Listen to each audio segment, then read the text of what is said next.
voici la seconde vidéo concernant la thyroïde. Donc la thyroïde est la glande de l'adaptation. Si elle se dérègle, il devient difficile de s'adapter à son environnement et on se retrouve toujours en dehors de sa zone de confort. Et pourquoi? Parce qu'il y a une sursollicitation à la fois de l'environnement, des relations humaines, de la sécurité et aussi de l'alimentation. Tout ça, ça produit du stress qui, sur le long terme, va devenir un perturbateur et entraîner un épuisement chronique. Cet épuisement va induire en fait une baisse de la production d'acide chlorhydrique et de pepsine donc dans l'estomac, donc on va moins bien digérer. Il va également y avoir en parallèle une fuite minérale parce que vu que les surrénales sont en difficulté, il va y avoir moins de production d'aldostérone et c'est l'hormone qui permet en fait de retenir les minéraux, notamment par exemple le sodium. Donc pas assez de minéraux dit altération de la paroi intestinale.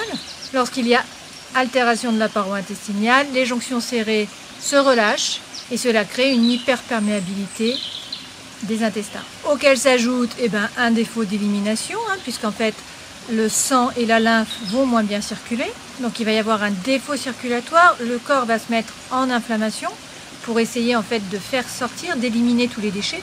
Cela va entraîner de la frilosité si vous êtes en hypothyroïdie ou au contraire de la chaleur si vous êtes en hyperthyroïdie, des troubles de la vision, de l'olfaction, également des problèmes auditifs, des problèmes de mémoire et puis tout ça c'est couplé avec une dépression généralisée. Le corps donne donc le signal d'alarme, le signal d'alerte, il faut réduire le rythme. Alors il y a plusieurs leviers qui sont à actionner parallèlement. Le premier levier, c'est la sphère psycho-émotionnelle, comme toujours, avec tout d'abord donc la symbolique des problèmes de thyroïde. Comme je vous disais dans la vidéo précédente, l'emplacement de la thyroïde est dans la gorge, donc c'est le chakra de la gorge, Vishuddha, qui est le chakra de la communication et de la créativité. Et puis bien sûr toutes les techniques de gestion du stress. Ensuite il va y avoir l'utilisation du chaud lorsqu'on est en hypothyroïdie et puis du froid au contraire lorsqu'on est en hyperthyroïdie. Il y a l'activité physique douce, il faut se remettre en mouvement. Il y a également l'alimentation, diminuer ce qui n'est pas physiologique et puis par contre augmenter une alimentation vraiment reminéralisante. Et puis il y a aussi la cure de psyllium, le brossage à sec, l'homéopathie, la gémothérapie, les huiles essentielles, etc. Donc nous allons voir tout ça en détail dans cette vidéo pour l'hyperthyroïdie. Alors, d'après Martel, la symbolique des dysfonctionnements en fait, de la thyroïde en cas d'hyperthyroïdie dénoterait l'angoisse, le chagrin, des émotions intenses qui ne sont pas exprimées. Tout va trop vite et on peut avoir le sentiment d'être étouffé par la vie. On a chaud et on transpire. Alors, cela peut être le signe que je réponds trop aux attentes des autres et pas assez aux miennes. Et cela induit une déception parce que je ne fais finalement pas exactement ce que j'aimerais faire. Peut-être que j'écoute trop les conseils des autres, de mon entourage, et pas assez ce que moi je pense, ce que moi je ressens. Peut-être aussi que les échéances sont trop courtes, qu'on me demande d'aller trop vite, qu'il faut toujours en faire plus. Donc il faudrait apprendre à exprimer ses besoins, ses désirs et ses émotions. Donc là, bien sûr, vous pouvez utiliser la méditation. Vous pouvez utiliser la cohérence cardiaque, donc j'ai fait une autre vidéo sur la cohérence cardiaque, reportez-vous-y. Vous pouvez également utiliser les élixirs floraux, la sophrologie, le FT, tout ça pour apprendre à gérer votre stress et à vivre plus dans l'ici et le maintenant. Donc ensuite, on peut utiliser le froid de différentes façons. Donc on peut prendre des douches froides selon la méthode Wim Hof. Donc je vous ferai une autre vidéo sur la méthode Wim Hof parce que c'est vraiment intéressant. Donc vous prenez votre douche habituelle, chaude, vous vous lavez et à la fin de la douche, vous descendez le mitigeur au début sur 16 degrés. Et vous allez prendre une douche donc plus fraîche et au fur et à mesure des jours ou des semaines, vous diminuerez progressivement. L'objectif c'est d'être relâché et de sourire. Ça va faire une vasoconstriction en fait. Donc la première semaine, vous faites ça 15 secondes, la seconde semaine 30 secondes, 45, puis 60 secondes. Il faudrait faire cela 5 fois par semaine. Vous pouvez également faire des bains de pieds qui sont froids. Donc vous trempez vos pieds dans une bassine, dans un seau d'eau froide de 5 à 10 minutes jusqu'à mi-mollet. Et vous pouvez également faire des bains dérivatifs. Je ferai aussi une vidéo sur les bains dérivatifs. Ensuite, il faut reprendre une activité physique douce. Donc l'objectif, c'est de ne pas faire des choses qui sont trop speed. Ça va être plutôt de marcher, de faire du tai chi, du qigong, du yoga.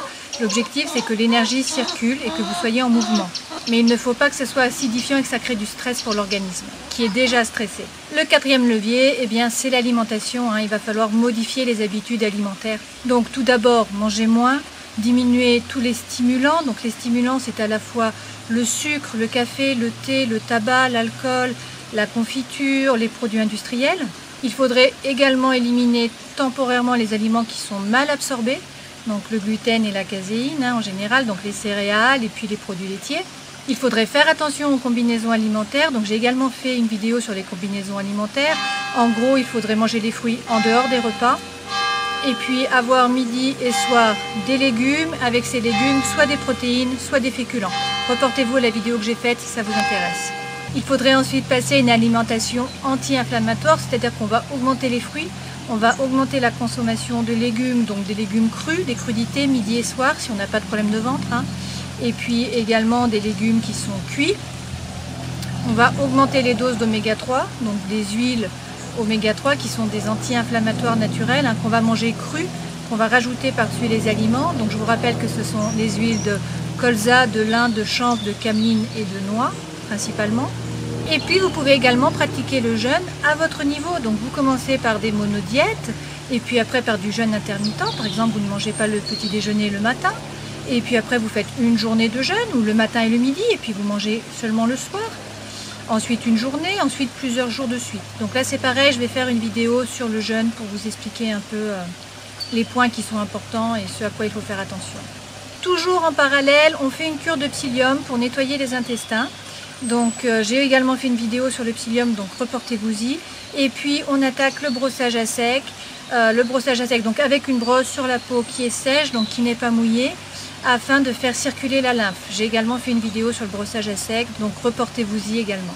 Donc une fois qu'on a fait déjà tout ça, on peut également se tourner vers l'homéopathie. On peut prendre le Vespa complexe, c'est l'énigme, le numéro 46. C'est à prendre en cas d'hypersympathicotonie. Donc justement quand la pédale d'accélérateur est toujours enfoncée, en fait, est toujours appuyée.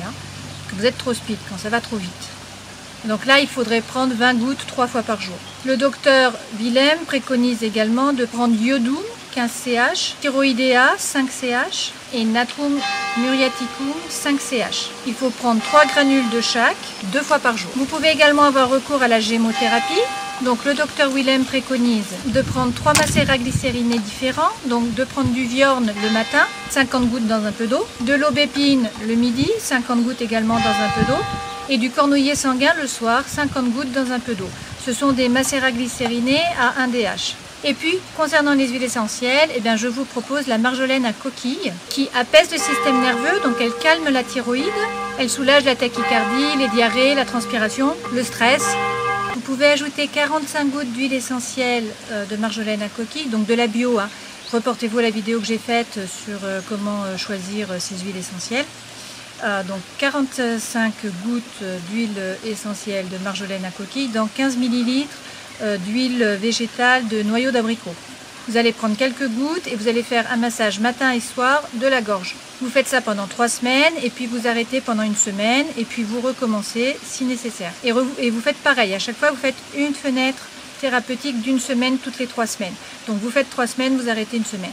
Cette huile est contre-indiquée pour les femmes enceintes dans les 3 premiers mois de grossesse, pour les bébés de moins de 3 mois.